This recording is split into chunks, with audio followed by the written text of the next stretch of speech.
Mi nombre es Emiliano Moreno García, soy de taller de carpintería y hice el esquinero.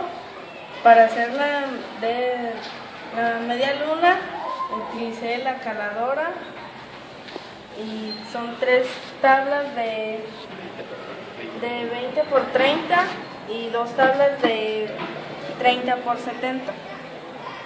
Y necesité lija, clavos y resistor.